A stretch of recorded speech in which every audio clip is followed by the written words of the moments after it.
तरुण तुलसीमाला कंधरं कंचनेत्रं सदयधवलहासं श्री विठ्ठलं चिन्तयामि सच्चिदानन्दरूपाय विश्वोत्पत्त्यादिहेतवे तापत्रयविनाशाय श्रीकृष्णाय वयं नमः। श्रीकृष्णाय वयं नमः।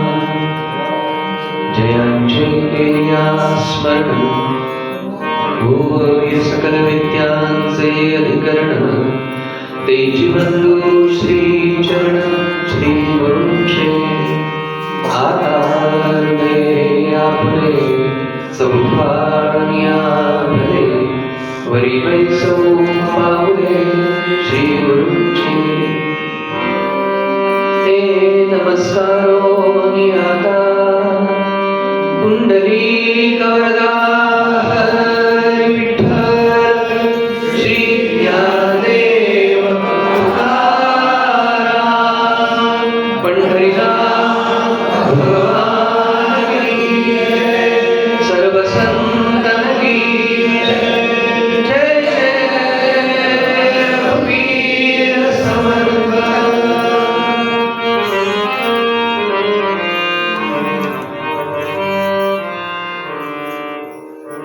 सद्गुरुनाथ महाराजांना प्रणाम करून श्रीमद भागवताच्या तृतीय दिवसाच्या प्रथम सत्राला प्रारंभ करू।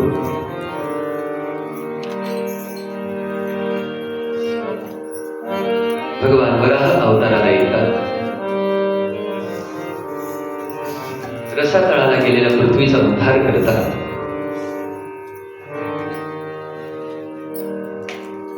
विश्व जलमय, ब्रह्मांड जलमय। म्हणाले आम्हाला कुठं पाणी दिसतं? जलाची अवस्था कधी घन असते तेव्हा बर्फ आहे, जलमय असते तेव्हा रसमय म्हणजे प्रत्यक्ष पाणी आहे, आणि जेव्हा आर्द्र बाष्पय रूपाने म्हणून संपूर्ण ब्रह्मांडामध्ये बाष्परूपानं जल निश्चित आहे। म्हणून पृथ्वी रसातळाला गेली।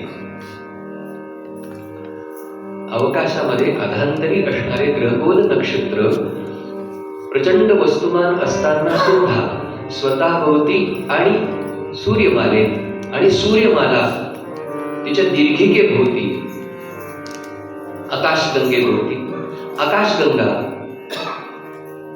ब्रह्मांडाभोवती अनेक आकाशगंगांचं एक ब्रह्मांड, असं अनेक ब्रह्मांडांचं बनलेलं विश्व, आणि असे अनेक विश्व त्याच्या उदरामध्ये आहे। वस्तुमानाचा विचारच करायचा झाला तर पृथ्वी आणि त्याच्या 1300 पट मोठा गुरु आहे, आणि त्याच्या कित्येक शेकडो पट मोठा सूर्य आहे। अशी एक सूर्यमालिका आहे। अशा अनंत सूर्यमालिका असलेली आकाशगंगा आहे। अशा अनंत आकाशगंगा असलेलं ब्रह्मांड आहे। असं अनंत ब्रह्मांड असलेलं भगवंताचं स्वरूप।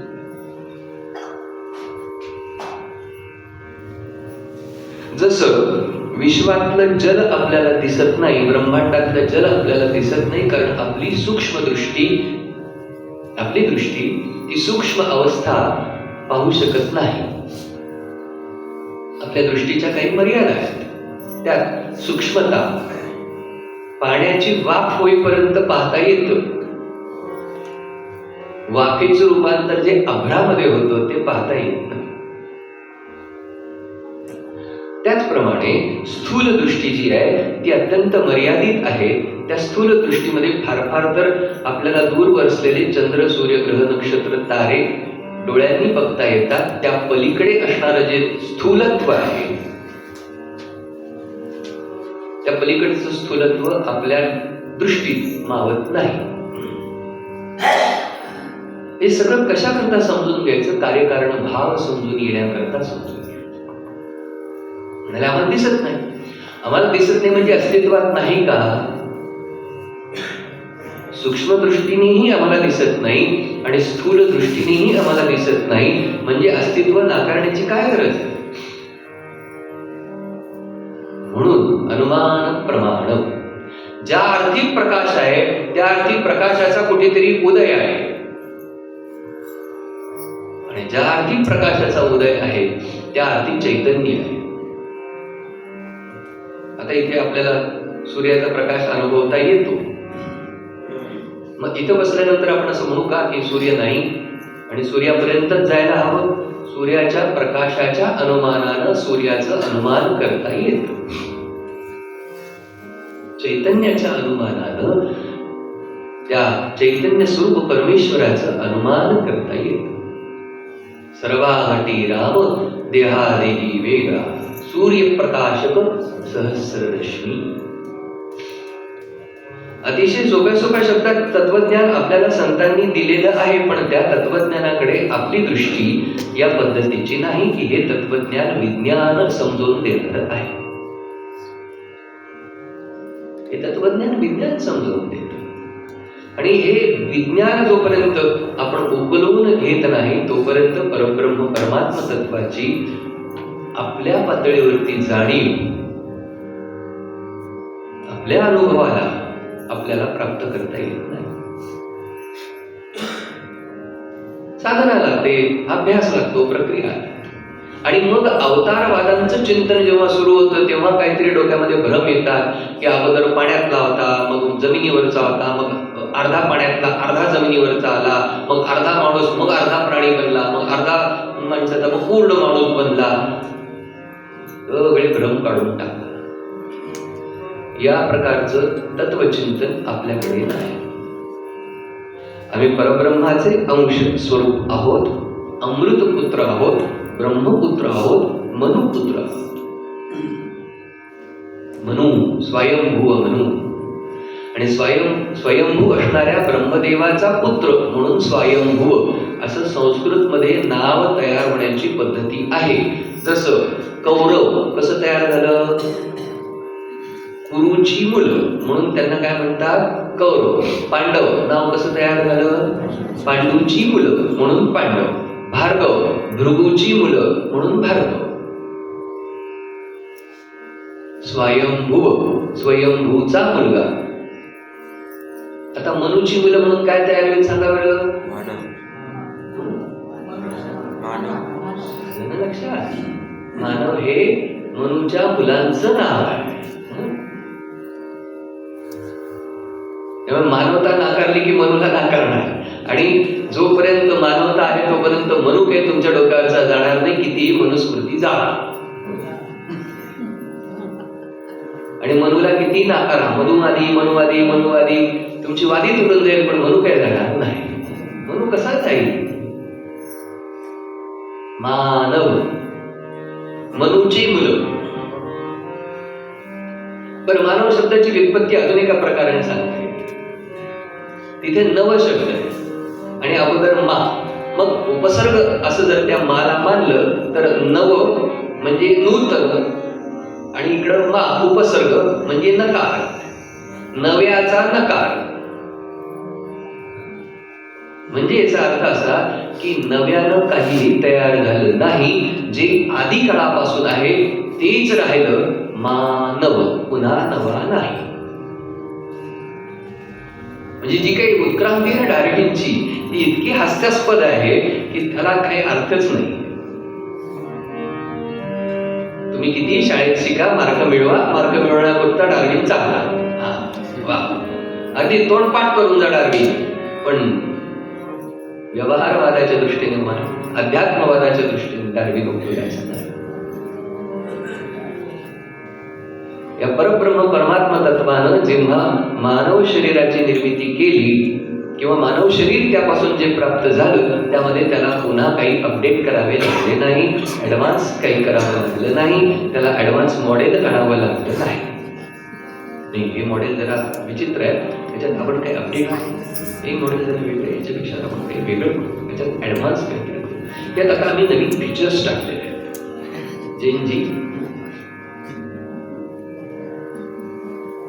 काही नवे फीचर्स टाकले नाही. मानव, नव्यानं काहीही बदल झालेला नाही असा जो तो मानव. स्वयंभू मनुला 3 मुली आकुती, देवहूती, प्रसूती. प्रियव्रत आणि उत्तानपाद 2 मुलगे. आकुतीचा विवाह रुची नावांच्या प्रजापतीशी झाला होता. त्यांच्याकडे भगवंतानं यज्ञ स्वरूपामध्ये अवतार धारण केला होता. भगवंताची पत्नी दक्षिणा, आणि यापासून भगवंताचा म्हणजे यज्ञ आणि दक्षिणा यांच्याद्वारे सुद्धा प्रजेचा विस्तार खूप मोठ्या प्रमाणात सांगितला गेला. दक्ष महाराजांचा विवाह प्रसूतीशी झाला होता. यांना एकूण 60 कन्या असा उल्लेख भागवतामध्ये 13 धर्माच्या, 13 कश्यपांच्या. या कश्यपांच्या ज्या पत्नी आहेत त्यांच्यामध्ये दिती आणि अदिती प्रधान. त्यामुळे दितीच्या पासून जी मुलं जन्माला आली त्यांना दैत्य असं म्हणतात. ही काही शिबी नाही, तो अर्थ दितीची मुलं या दृष्टीने दैत्य. पुन्हा संस्कृत दैत्य शब्द तयार व्हायला दिती कारण आहे. दितीची मुलं म्हणून दैत्य आणि अदितीची मुलं म्हणून आदित्य. आदित्य अदिती अदिती पासून जन्माला आले एवढं मोठं वाक्य एका अक्षरात सांगितलं जातं. आदित्य दिती पासून जन्माला आले हे एवढं मोठं वाक्य एका अक्षरात सांगितलं जातं. दैत्य ते काही शिवी नाही. दिती पुत्र. कश्यपांना एकूण 13 पत्नी आहेत. दिती आणि अदिती आहे. त्यामध्ये कद्रू आहे, विनीता आहे. कद्रू नागांची माता आहे, विनीता गरुडांची माता आहे. आणि आमच्याकडे जेवढे म्हणून पशु पक्षी प्राणी इत्यादी आहेत ते सगळे कश्यपांपासून आहेत, त्यांच्या विविध पत्नींपासून.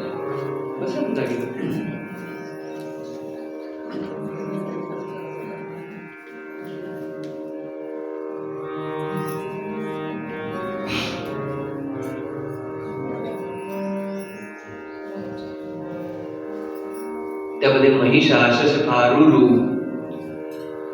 म्हणजे जे काही 2 पायाचे, 4 पायाचे, अनेक पायाचे असे जे प्राणी मात्र आहेत ते सुद्धा कश्यपांपासून जन्माला आले. म्हणून या सृष्टीला काश्यपी सृष्टी असं म्हणतात. खर तर ब्रह्मा, स्वयंभू, दक्ष, प्रजापती आणि कश्यप. कश्यप या शब्दाचा थोडा उलटा अर्थ होतो पश्यक. पश्यक या शब्दाचा अर्थ होतो पाहणारा. काय पाहिलं? कश्यपांनी सृष्टी पाहिली. कुठं पाहिली? परब्रह्मामध्ये पाहिली. ईक्षणे, पश्यणे, पाहणे. संस्कृतमध्ये असलेल्या ग्रंथाची सोडवणूक संस्कृतच्या पद्धतीने झाली नाही तर आपल्याला काही कळणार नाही. आणि मग कळत नाही म्हणून काहीतरी, आणि जे काहीतरी सांगितलं जातं ते काही विज्ञानाधारित नसतं म्हणून त्याला भावनेची जोड देऊन त्याच्यामध्ये वेगवेगळ्या कथा गुंफून विनाकारण भागवताचा विस्तार वाढवला जातो. काहीही गरज नाही.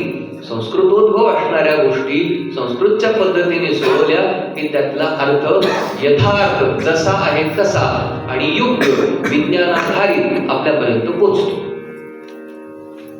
पश्चिम दितीची मुले हिरण्याक्ष आणि हिरण्यकशिपू. हिरण्याक्षाने पृथ्वीला ताब्यात घेतलं होतं, त्याकरता वराह अवतार भगवंताचा झाला. दक्ष आणि प्रसूतीच्या ज्या 60 कन्या आहेत या 60 कन्यांचा मोठा विस्तार आहे. त्यातल्या सतीची कथा यानंतर येणारी आहे.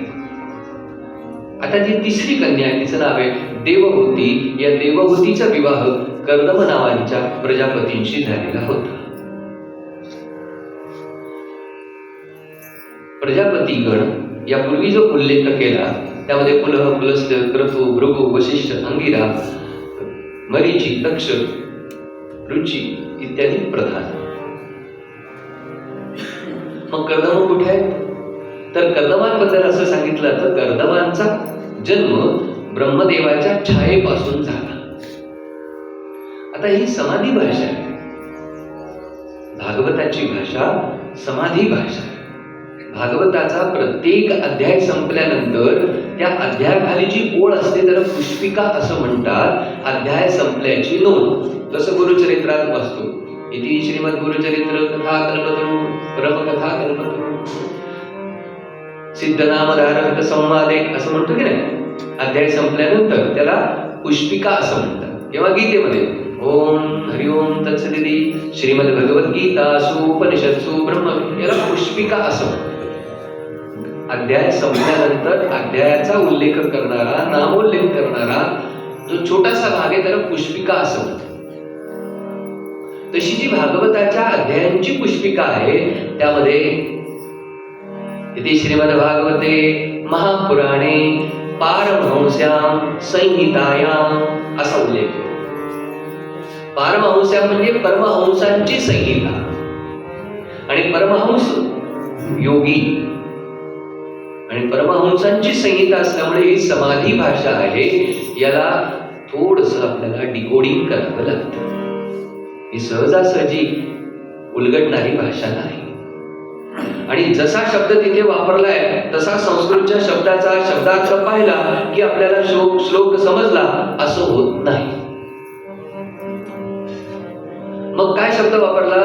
कर्दमजी ब्रह्मदेवाच्या छायेपासून जन्माला आले. आता आपण काय विचार करू, अहो माणूस माणसापासून जन्माला येतो, सावलीपासून कसं काय जन्माला येईल?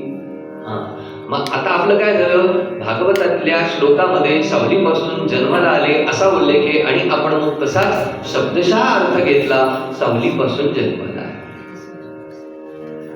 इथे गोंधळ होतो.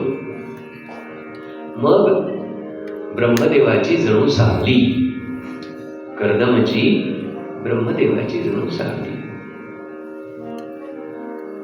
ब्रह्मदेवाचेच पुत्र आहेत. तपस्या एवढंच त्यांचं जीवनाचा उद्देश, फक्त तपस्या. ती तपस्या अशी की तिथे अजिबात कुठल्याच प्रकारच्या कामना मनामध्ये नाही, निष्काम.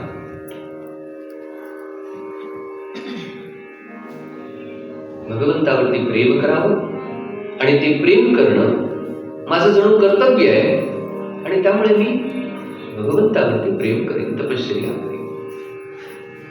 या तपश्चर्येचा उद्देश हा पण नाही की मला भगवंताचं दर्शन व्हावं. तपश्चर्येचा उद्देश हा पण नाही की भगवंताचं दर्शन व्हावं. मी तप केलं आणि तू मला दर्शन द्यावं अशी पण इच्छा. कर्दमजी तपश्चर्या करताय, अत्यंत उग्र तपश्चर्या आहे. या उग्र तपश्चर्येमुळे भगवान द्रवित झाले. तयार की कर्दमा केवढं कठोर तप करतोय. त्यामुळे द्रवित झालेल्या भगवंताच्या डोळ्यातनं अश्रुबिंदू टपकले, अश्रू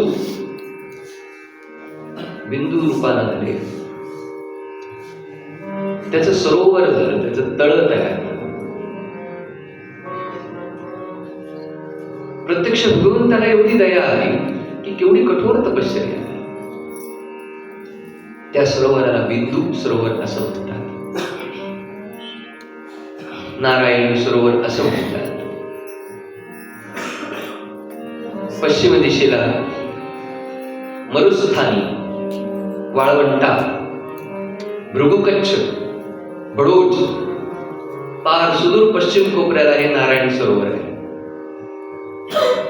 तो कर्दमांचा आश्रम आहे. भगवान प्रसन्न झाले, कर्दमांसमोर येऊन उभे राहिले. 8 हातांचे गरुड जी बरोबर आहे, गरुडाच्या खांद्यावरती आपला हात ठेवलाय. 8ही हातामध्ये सुंदर सुंदर आयुध आहेत, दिव्य मूर्ती आहे. शंख चक्र गदा पद्म तर आहेच, शारंग धनुष्य, नंदकी खड्ग आहे. भगवान आलेले पाहिल्यानंतर कर्दमांना कळेना काय करावं. बराच वेळ तटस्थ झाले आणि मग लक्षात आलं की भगवान आपल्याला दर्शन देत आहेत, म्हणून अष्टसात्विक भाव हृदयामध्ये दाटून आले. भगवंताला हात जोडून प्रार्थना करताय. जुष्टं पताद्याखिल सत्वराशे, जुष्टं बताद्या अखिल सत्वराशे. हे सत्वाहूनही सत्व असं परिपूर्ण सत्वयुक्त अवस्था आपली आहे, सत्वराशे. मला पण दर्शन द्यायला आला. खर तर मला आपल्या दर्शनाचीही अपेक्षा नाही.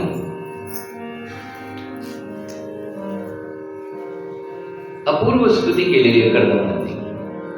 भगवान म्हणाले, कर्दमा, मला माहिती आहे तुला माझ्या दर्शनाचीही अपेक्षा नाही. असं समज मीच तुझं दर्शन घ्यायला आलो. भगवान म्हणाले, कर्दमा, माझं तुझ्याकडे एक काम आहे, तेवढं तू करावंस. कर्दमा, तू विवाह कर. कर्दमजी म्हणाले, भगवान, आपल्याही दर्शनाची अपेक्षा नाही तर विवाहाची अपेक्षा येईल कुठून? मला विवाहही करावा असा वाटत नाही, पण आपली आज्ञा आहे म्हणून मी ते मान्य करीन. पण मी तपश्चर्या करणारा, तपाचरणी आहे. मला पत्नी मी ती निवडून ठेवलेली आहे. काही दिवसांनी, म्हणजे थोड्याच दिवसांनी, स्वयंभू मनु महाराज आपल्या पत्नीसह आणि आपल्या कन्येसह तुझ्याकडे येतील. ती कन्या तुला पत्नी म्हणून अर्पण करतील. तिचा तू पत्नी म्हणून स्वीकार कर. प्रत्यक्ष भगवंतांना आज्ञा दिली कर्दमांना.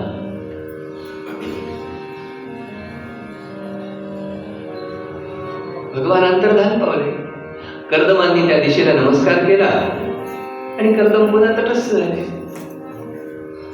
पुन्हा तपस्या सुरू झाली. कथाभाग असतो आणि कथाभागामध्ये आपण रममाण झालेलो असतो. आपल्याला आपली चिमटी काढावी असं काही वाटत नसतं, म्हणून ते काम माझं आहे. काय चिमट्या काढते.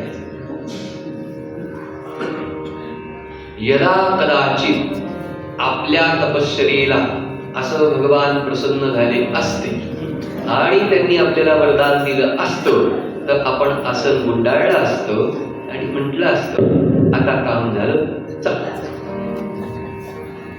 आता कशाला तपश्चर्या करायची? आपण 16 तारखेची वाट पाहतो. 16 तारीख झाली, चला. यदा कदाचित चिमटी घेणं माझं काम आहे.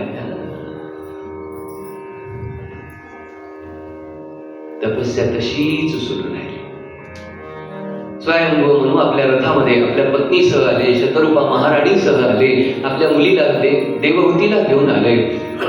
स्वयंभू म्हणून पाहिल्यानंतर कर्दमांनी मोठं स्वागत केलं, बसायला आसन दिलं.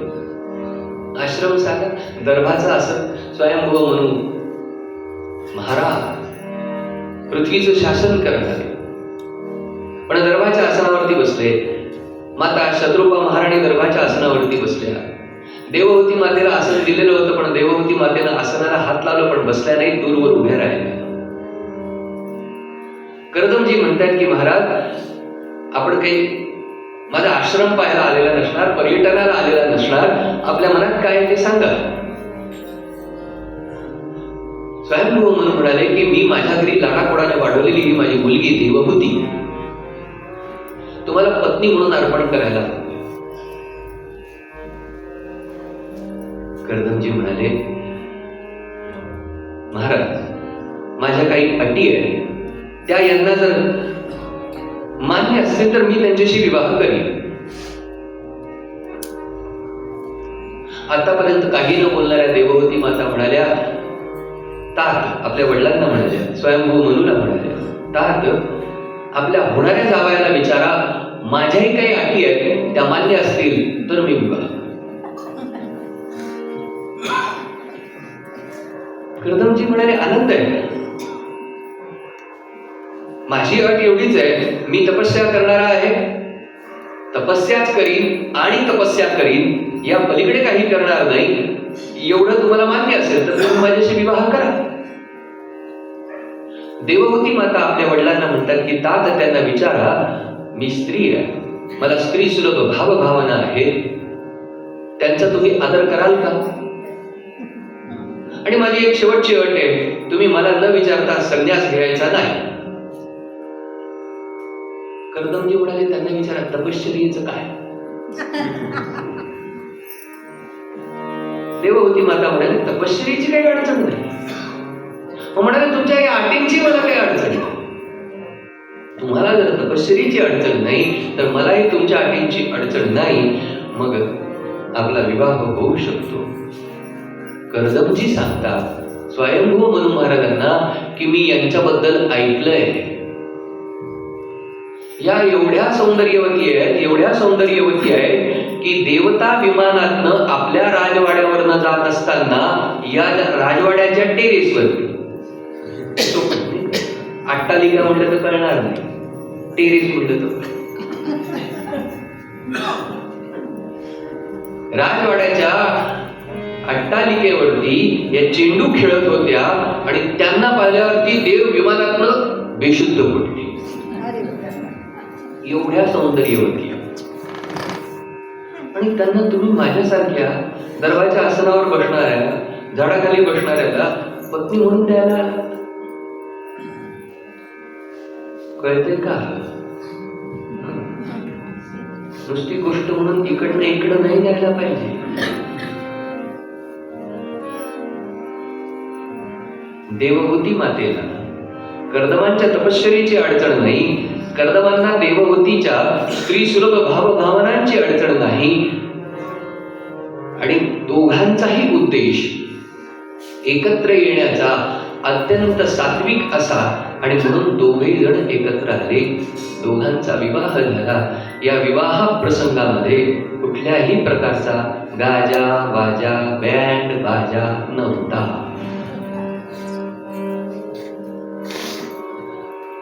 स्वयंभू मनु महाराजांनी आपल्या मुलीचा हात कर्दम ऋषींच्या हातामध्ये दिला आणि याप्रमाणे उच्चार केला की माझ्या घरी लाडापोडानं वाढवलेली ही मुलगी तुम्हाला हे श्रीधर स्वरूपावरा तुभ्यमहं संप्रददे, मी तुम्हाला अर्पण करतो. आणि कर्दमांनी पण त्याचा हात हातात घेऊन सांगितलं की आजपर्यंत तुझं आणि माझं मन एक होऊ दे, तुझा प्राण माझा प्राण एक होऊ दे, तू आणि मी मिळून राहू. तुला घेऊन मी धर्म अर्थ काम मोक्ष चारही पुरुषार्थ करीन, तुझ्याशिवाय मी अन्यत्र तुला सोडून काही करणार ना तिचना. प्रतिज्ञाबद्ध होऊन एकत्र येणारं दाम्पत्य त्याला गृहस्थाश्रमी असं म्हणतात. पण ते पोथीमध्ये असते. प्रतिज्ञाबद्ध होऊन एकत्र येणाऱ्या दाम्पत्याला गृहस्थाश्रमी म्हणतात, ते पोथीमध्ये असतं. आमच्याकडे एवढंच माहिती, हॉल, पत्रिका, हिडवो, ब्युटी पार्लर, मेनू कार्ड, जमला तर भटजी, आणि नाही मिळाला तरी आम्ही आमच्या पद्धतीने लग्न करू शकतो. देवळात जाऊन, कोर्टात जाऊन, अमुक करून धमुक करून. आणि मग बाळाला विचारावं लग्न का केलं रे बाळ्या? तर बाळ्या म्हणतो लग्नाचं वय झालं. बाळीला विचारावं बाळी लग्न का केलं? म्हणजे वय झालं. म्हणजे बाळ्या आणि बाळीचं लग्न का होतं? वय झालं होतं म्हणून लग्न होतं. लग्न का केलं?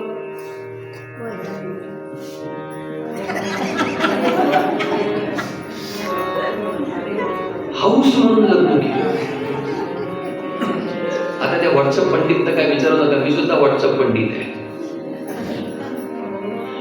एकानं सांगितलं त्या मुलीला, उपवर मुलीला, अगं बाई आतापर्यंत घरामध्ये तू काय काय करत आली? वडिलांवर ओरडत आली, आईवर ओरडत आली, भावावर ओरडत आली, हो, मग पुढे ओरडायला कोणीतरी पाहिजे ना.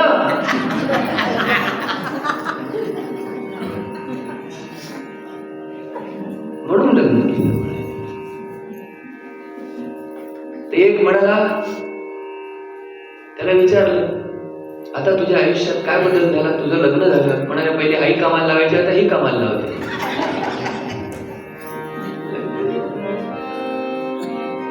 विवाह ही संस्था आहे. विवाह हे व्रत आहे. तिथे अग्नी स्थापन केलं जातं, त्याला गार्हपत्य अग्नी असं म्हटलं जातं. या अग्नी नारायणामध्ये दोघांनी आहुती देऊन आता या वधूच्या द्वारा जो गृहस्थ आपल्या घरी हा गार्हपत्य अग्नी आणून स्थापना करतो, त्या अग्नीची सेवा करण्याकरता घेतलेलं व्रत हे विवाह आहे.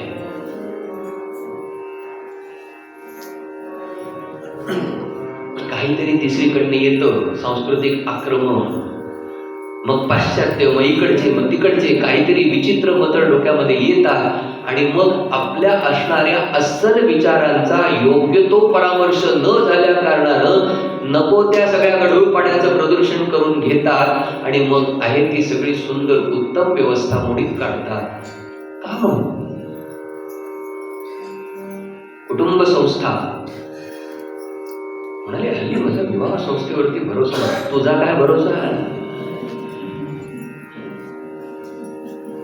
आणि माझे वडील असते तर याच्यापेक्षा वेगळं बोलले असते, ते इथं बसून सुद्धा बोलता येत नाही.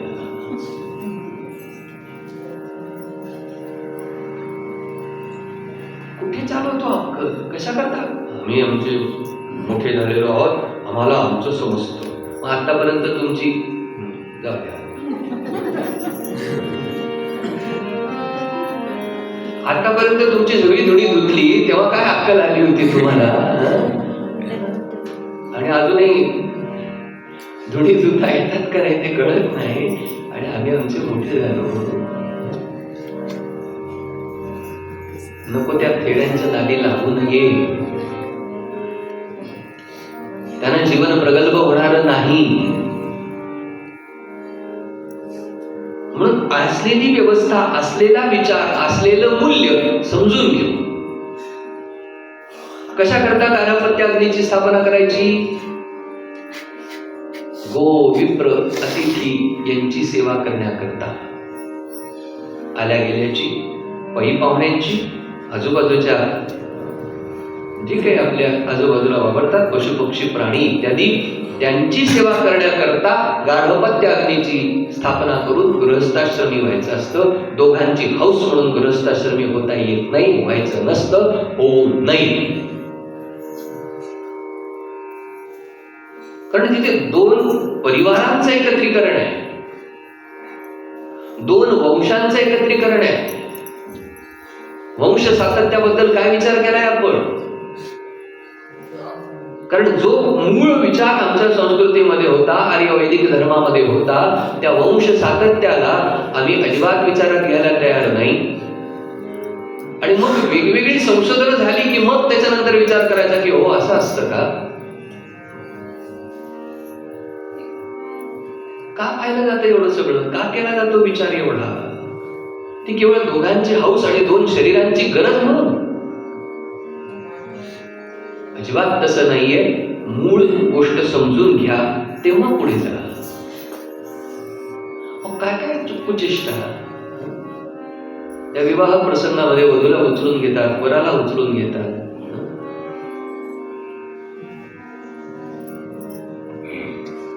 बरं, अपघात होतात ते जाऊच द्या, पण विचित्र अपघात होतात ना, इथं बसून सांगता येत नाही. त्याने फेकली माळ, ती जी इव्हेंट मॅनेजमेंट वाली होती तिच्याच गळ्यात पडली.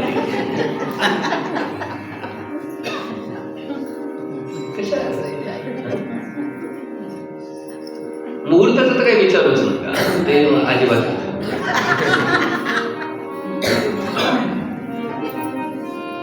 त्यात ती फोटोग्राफर नावाची जी जात असते ना, फक्त उलटे होऊन फोटो काढत नाही एवढाच विषय आहे.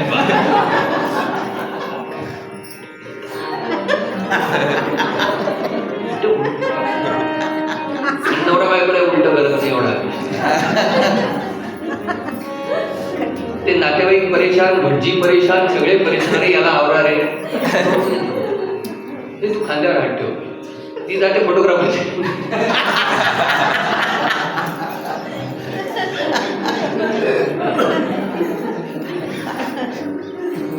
ती फोटोग्राफर नावाची जमात मला जर भेटली ना, आमच्या घरात त्याला काही अर्थ आहे ना त्याच्याकरता, नाही तर मग छापायचं त्याच्याकरता. आम्हाला जेव्हा वाटेल तेव्हा गळ्यात माळा घालू, तुम्ही जेवायला या घरी जा, जेवा आणि घरी जा. आम्हाला वाटेल तेव्हा आम्ही गळ्यात माळा घालू.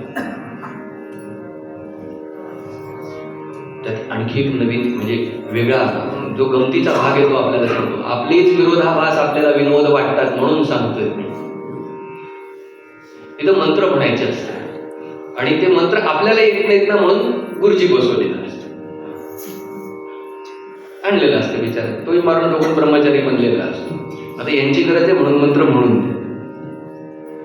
आणि कोणी चार जे अतिशहाणे असतात ते चला पाठ पाठ पाठ पाठ, तो असा वैतागतो, तो थांबा आटपतोच.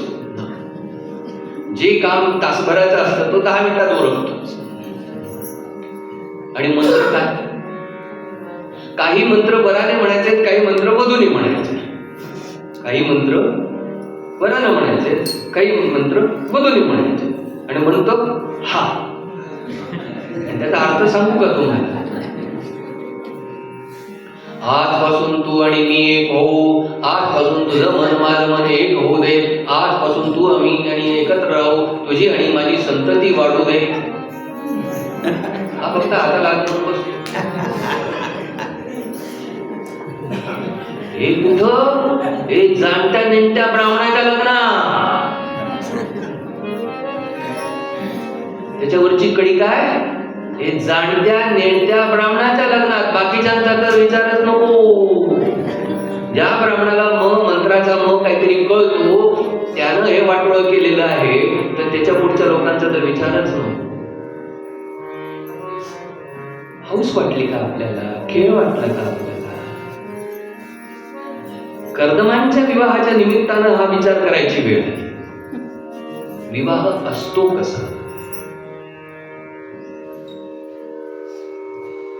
देवब्राह्मण लाजा करून घ्या. मंत्री आला पाहिजे, संत्री आला पाहिजे, ह्याच्या गळ्यात म्हणा, त्याच्या गळ्यात म्हणा, ह्याचा फोटो, त्याचा फोटो, हा आला का, तो गेला का, आणि बाकीचं कशाचाच विचार नाही. त्याच्या पलीकडे आणखी गौरी घर पूजन नावाचा प्रकार असतो. असतो हो असतो. काही जण विचारताय मला असं काय असतं? असतो. तो एका कोपऱ्यात होत असतो.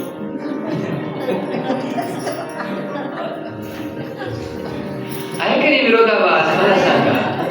या सगळ्या प्रकाराला जे शास्त्रीय आहे त्याच्याकडे दुर्लक्ष आहे आणि नको त्या गोष्टीकडे तिथे विरोधाभास, तिथे सगळं विरोध तयार होणार आहे.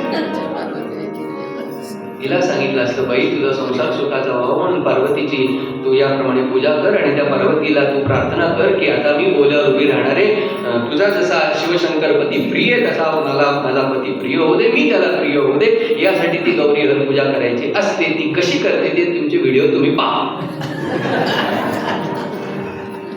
तिला काय आहे ते माहिती नसतं. एक तर तिची चिडचिड झालेली असते कारण तिला सकाळपासून कोणी खायला विचारलेलं नसतं. पहिली ती ब्युटी पार्लरवर तिला वेगळा त्रास देत असते. आणि ही गौरी हर पूजन करत असते. कशा करायचं? मग करायची त्याची चेष्टा करूच नका, जाऊ द्या ना. त्याच्यापेक्षा सरळ उभे राहा, गळ्यात माळा घाला, लोकांना जेवायला द्या. काय फरक पडतो? नाहीतरी लोक कशा करता येतात? कन्या वरयते रूपम वरम वरयते धनम.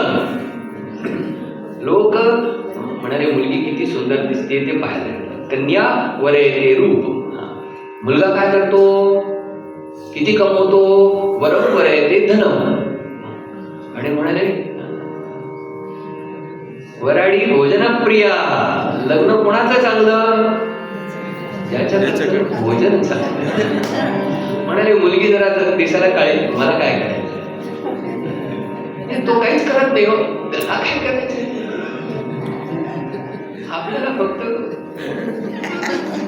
आडवा हात करायला मिळाला म्हणजे वराडी भोजन प्रिय.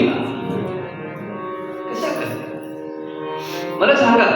अगदी जाणत्या नेणत्या घरातल्यानं थोडी तरी विधी समजून घेतलेत का? बरं त्यात आणखी वेगळा प्रकार पूर्ण मी काढतो, पूर्ण काढतो. अष्टी सप्तपदी खतरनाक. अशी इथून तिथपर्यंत फुलांची रांगोळी काढलेली असते. तो व्हिडिओवाला तिकडे उभा असतो, त्याचे 2-4 ड्रोनवाले असतात.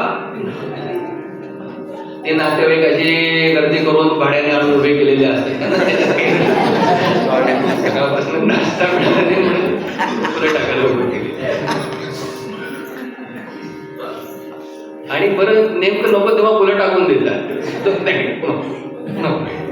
आमचं फोटो नीट फुलं आहे. ती सप्तपदी त्यांना दोघांनाही कंटाळा येतो. म्हणाले सप्तपदी 28 पदी झाली.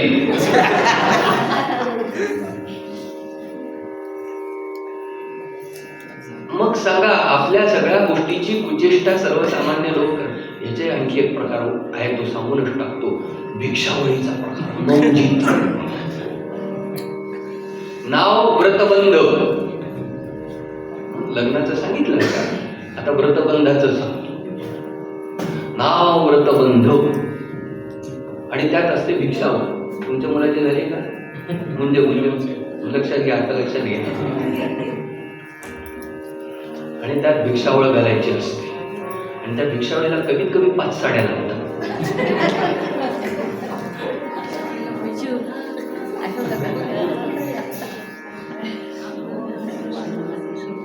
आणि ती भिक्षावळ कशा करता घालायची ते फक्त तिथे लिहिलेलं असतं.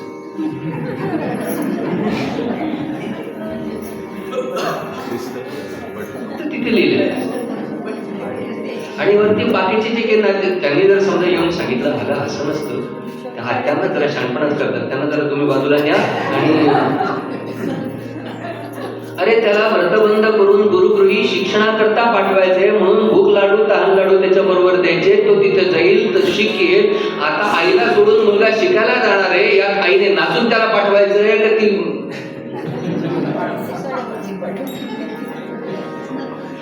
हा भिक्षावळीचा प्रकार गांभीर्याचा आहे का विनोदाचा आहे? अहो, गंभीरता आहे तिथे.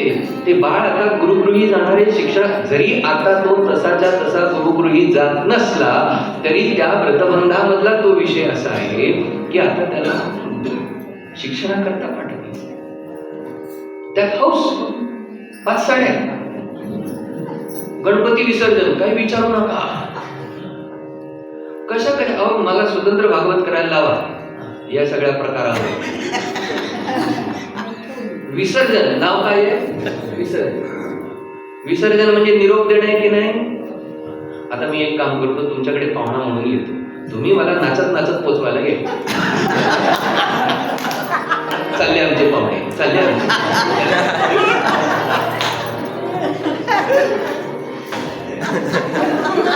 विरोधाभास आहे. आपल्याला हसू येणार आहे.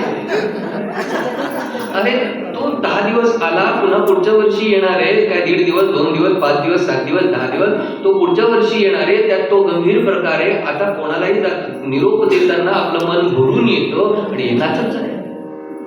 चालला आमचा गणपती, चालला आमचा. काय करायचं हिंदू धर्माचं?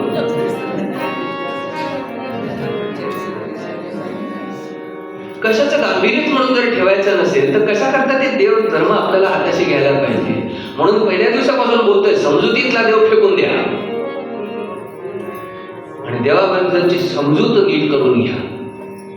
काही केलं नाही तरी त्याचं काही अडलेलं नाही. तुम्ही त्याची पूजा अर्चा, देव धर्म व्रत वैकल्य नाही केलं तरी त्याचं काही अडलेलं नाही. तो तुमच्यावर राबवणार नाही, तुम्हाला खायला प्यायला सगळं काय देईल. पण या कुचेष्टा करू नका.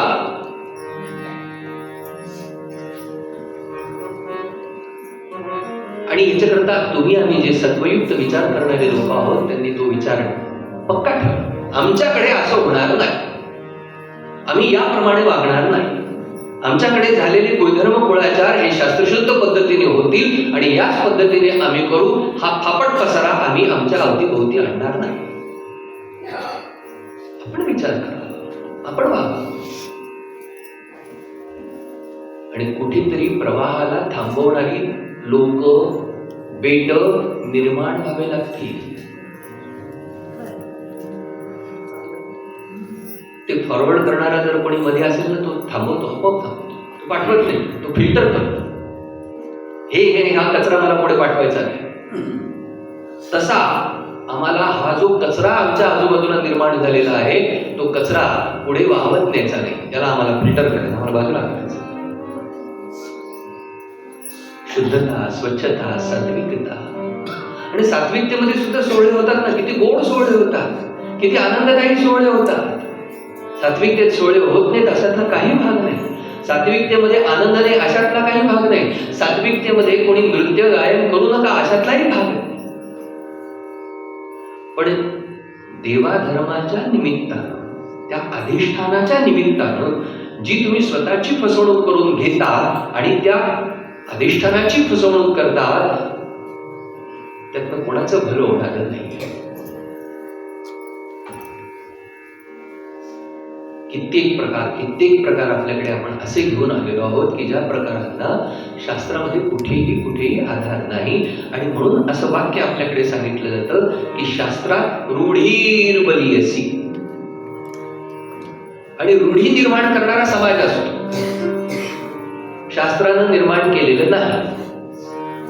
मला सांगायचं हे आहे की आपल्याकडचा लग्नविधी हा इतका साधा आणि सोपा सांगितलेला आहे की तो गरीबातल्या गरीबाला करता येणारा आहे. त्यासाठी कर्ज काढायची आणि वाटेल त्या व्यवस्था करण्याची गरज नाही. इतका साधा सोपा शास्त्रानं विषय सांगितलेला असताना विनाकारण अवडंबर समाज करतो आणि नाव शास्त्राचं बदनाम करतो. अवडंबर कोण करतं? समाज. बदनाम शास्त्राला केलं जातं. कर्दमजींचा जो विवाह झाला तो या पद्धतीने झाला. कर्दमजी विवाह गृहस्थाश्रमी झाले. माता देवहूती त्यांच्या बरोबर आश्रमामध्ये राहू लागल्या.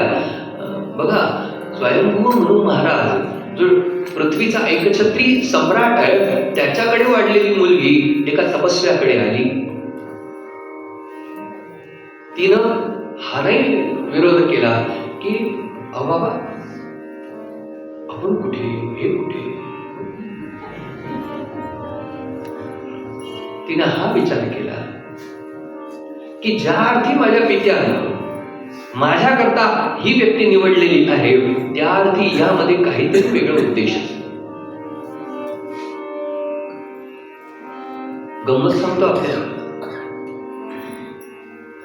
स्वयं कर्दम ऋषी तपश्चर्या करत राहिले. दिनक्रम एकच, पहाटे 3:30ला उठावं, स्नान इत्यादी झाले की ध्यान, भगवंताची परिचर्या, सेवा करायला सुरुवात करावी. सूर्य माथ्याला येईपर्यंत सेवा करावी. सूर्य माथ्यावरती आल्यानंतर थोडं थांबावं, कंदमुळं फळांचा आहार घ्यावा, थोडी विश्रांती घ्यावी, पुन्हा तपस्या मध्यरात्रीपर्यंत. मध्यरात्रीला किंचित विश्रांती, पुन्हा 3:30ला उठावं. अखंड तपस्या, अखंड तपस्या. कधीही यामध्ये कुठल्याच प्रकारचा खंड नाही. आता एक गंमत अशी झाली की एके दिवशी यांना दिसलं आपल्या आश्रमामध्ये कोणीतरी एक म्हातारी फिरतीये. त्यांनी डोळ्यावर हात ठेवून विचारलं, तुम्ही कोण? त्या म्हणाले, कधी काळी तुमचा आणि माझा विवाह झाला होता. अच्छा, म्हणजे तुम्ही माझ्या पत्नी देवहूती? मी देवहूती. मग एवढी माझी जी काही अखंड तपश्चर्या झाली ती तुम्ही सेवा करत होता म्हणून झाली. माझं कर्तव्य मी केलं. मी काही म्हणत नाही की ही सेवा मी केली. नाही. ज्या अर्थी एवढे दिवस अखंड माझी तपश्चर्या झाली त्यात तुम्ही सेवा केली म्हणून झाली. आता मी तुम्हाला सांगतो की मला ज्या तपस्येने सिद्धी मिळालेल्या आहेत त्या सिद्धींवरती अधिकार तुमचा आहे. शास्त्राचा विचार किती प्रगल्भ आहे. आर्य सनातन वैदिक धर्म किती प्रगल्भ विचार करणार आहे त्याचं उदाहरण आहे. तुम्ही केलेल्या सेवेने निर्विघ्न तपश्चर्या झाली आणि तपश्चर्या निर्विघ्न झाली म्हणून मला सिद्धी मिळाल्या. त्या सिद्धींवरती अधिकार तुमचा आहे. लक्षात घ्या.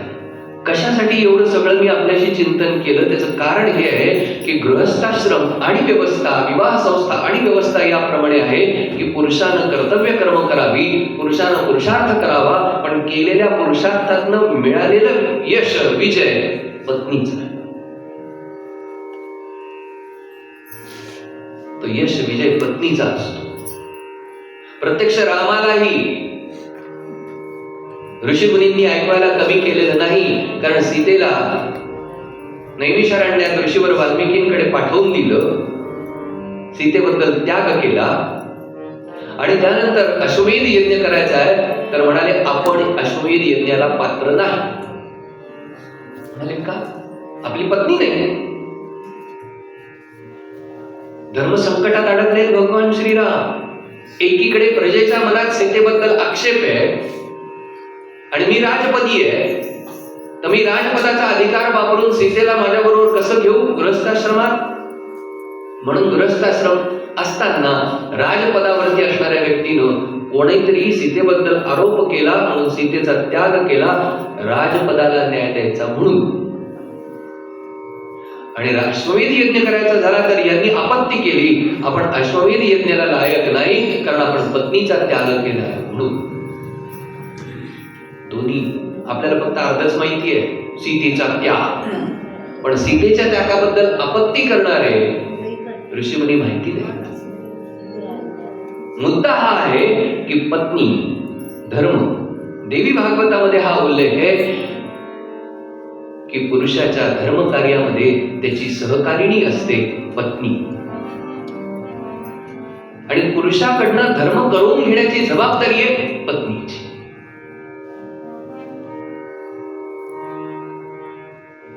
पत्नीनं पुरुषाला भ्रष्टाचाराकडे न्यायचं नसतं. पत्नीनं पतीला अधर्मानं पैसा कमवून आण म्हणून सांगायचं नसतं. आपल्या पतीच्या पुरुषार्थामध्ये जे त्यानं प्राप्त केलेले त्यात समाधान आणि शांती हा पत्नीचा भाग, आणि पतीचा भाग आहे पराक्रमानं पुरुषार्थानं त्यानं जो विजय यश मिळवला त्यात त्या पत्नीचा भाग. हे शास्त्र आहे, ही मनुस्मृती आहे. आणि या मनुस्मृतीचा कधीही लोकांमध्ये चर्चा होत नाही. नको त्या गोष्टींची चर्चा होते, ती सुद्धा अपप्रचाराची चर्चा होते. अपप्रचाराची चर्चा जाणीवपूर्वक. जो कोणी मनुस्मृतीबद्दल बोलतो त्याने कधीही मनुस्मृती वाचलेली नाही आणि तोंडसुख मात्र वाटेल ते घेतो. असा अनुपम आर्यवैदिक धर्म आहे. तुमची आमची जबाबदारी आहे की भागवताच्या निमित्तानं आर्यवैदिक सनातन धर्माचं यथायोग्य चिंतन आम्ही केलं पाहिजे. माझ्या सिद्धींवरती तुमचा अधिकार आहे. तुमची इच्छा काय आहे? त्या म्हणाला मी पूर्वीच सांगितलंय तुम्हाला, मी स्त्री आहे, माझ्या स्त्री सुलभ भावना आहे. पण म्हणाले काय भाव? अपत्य कामा, मुलं बाळ व्हावी. कोण म्हणतंय? देवहूती माता किंवा वृद्धापकाळी. कर्दमजी म्हणाले मला सिद्धी मिळाल्या, त्यावर तुमचा अधिकार आहे. समोर जे सरोवर आहे ना त्या सरोवरामध्ये स्नान करा. देवहूती माता सरोवरामध्ये स्नान करायला गेल्या.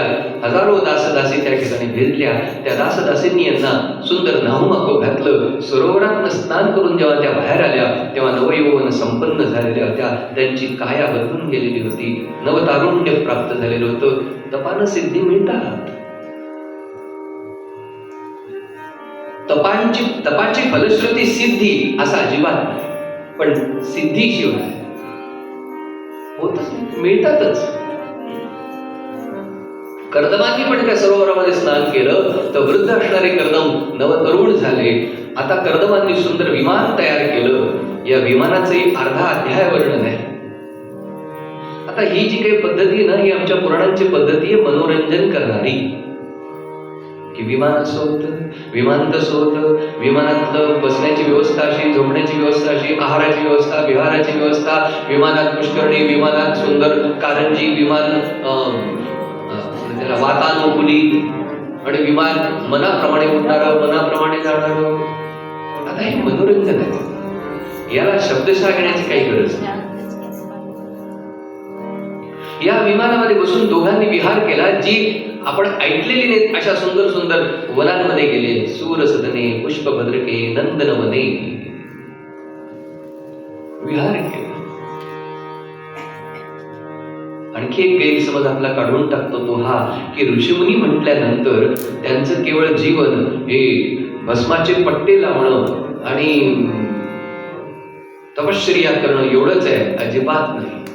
तुमच्यापेक्षा अधिक उत्तम भोग ऋषीमुनींनी घेतलेले आहेत, ज्या भोगांची कल्पना सुद्धा तुम्ही करू शकत नाही असे भोग ऋषीमुनींनी घेतलेले आहेत. त्यामुळे भोग हा आपल्याकडे कधीही त्याज्य मानलेला नाही, भोग मानलेलाच आहे. भोगा 3 प्रकारचे भोग आहेत: दिव्य, भौम, अंतरिक्ष. आपण फक्त मधल्या भोगांवरती आहोत. भौम आपली कल्पना काय? कल्पना केली मला ना जरा वेगळं फार तर अमेरिका, मला ना जरा वेगळं फार तर स्वित्झर्लंड. या पलीकडे कल्पना जाऊ शकत नाही आपली. याला भौम, पृथ्वीवरचे भोग असं म्हटलेलं आहे. दिव्य भोग आहे, अंतरिक्षातले भोग आहे. त्या दिव्य आणि अंतरिक्ष भोगांची कल्पनाही आपल्याला करता येत नाही असे भोग ऋषीमुनींनी भोगलेले आहेत. मग भोग कल्पना आमच्याकडे नाही, अजिबात आहे. विहार केला, एकत्र विहार केला आणि विहार केल्यानंतर कर्दम ऋषींनी आपल्या पत्नी देवहूतीद्वारे एका वेळी 9 मुलींना जन्म दिला. 9 मुली जन्माला आल्या. देवहूती माता थोड्याशा खिन्न झाल्या. कर्दमजी विचारतात, का खिन्न झाला? म्हणाले, अहो आता या 9 मुलींचा विवाह केल्याशिवाय तुम्ही संन्यास घेऊ नका. म्हणाले, नाही, काळजी करू नको. या 9 मुलींच्या पाठीवरती तुझ्याकडे 10वा प्रत्यक्ष भगवंताचा अवतार होणार आहे, प्रतीक्षा. म्हणून देवहूती माता प्रतीक्षा करते आणि एका सुंदर मुहूर्तावरती प्रत्यक्ष भगवंतानं अवतार धारण केला. त्याचं नाव आहे कपिल महामुनी. या 9ही मुलींचे विवाह झाले. या 9 मुलींची नाव आहेत. एकीचं नाव आहे अरुंधती, तिचा विवाह वशिष्ठांशी झाला. एकीचं नाव आहे अनसूया, तिचा विवाह अत्रि महाराजांशी झाला.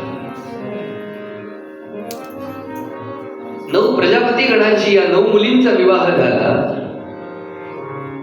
10वा कपिल म्हणून भगवंताचा अवतार झाला. कपिल महामुनींनी आपल्या वडिलांना उपदेश केला, कर्दमांना उपदेश केला. आता कर्दमजी आपल्या पत्नीकडे जातात, देवहूतीकडे जातात आणि देवहूतीला म्हणतात की देवहूती, मी तुला माझ्या मुलाच्या स्वाधीन करतो, आता मला संन्यास घ्यायची परवानगी दे. तेव्हा देवहूती माता मोठ्या मनाने म्हणाल्या, आपण संन्यास घ्या. इथे पत्नीच तिच्या आज्ञेशिवाय संन्यास, आज्ञा. आपल्याला विठ्ठलपंतांचे चरित्र आठवत आहे. माऊली ज्ञानेश्वरांचे पिता. कुठे घोटाळा झाला? इथे घोटाळा. पत्नीला एकदा यांच्या वारंवार विचारण्याने राग आला आणि म्हणून त्या अनवधानाने म्हणून गेल्या, दिला तुम्हाला परवानगी जा म्हणून विठ्ठलपंत निघून गेले, संन्यास घेते झाले. आणि त्यानंतरचा सगळा इतिहास. पत्नी, आर्य सनातन वैदिक धर्मामध्ये पत्नीचं स्थान श्रेष्ठ स्थान आहे. मातृदेवो भव, पितृदेवो. आधी पितृदेवो भव नाहीये, आधी मातृदेवो. आता मी तुम्हाला परवानगी देते, तुम्ही खुशाल संन्यास घ्या. कर्दम हे संन्यास घेऊन तपश्चर्येला निघून गेले.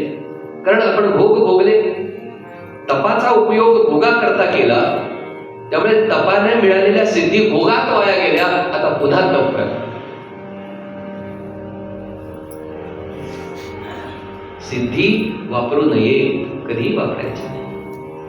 का वापरू नये? त्याने तप कमी होत. आणि एकदा का सिद्धी वापरल्यानंतर तप कमी झालं तर पुन्हा तप केल्याशिवाय पुन्हा पुढे जाता येईल. म्हणून पुन्हा तपश्चर्येला गेले.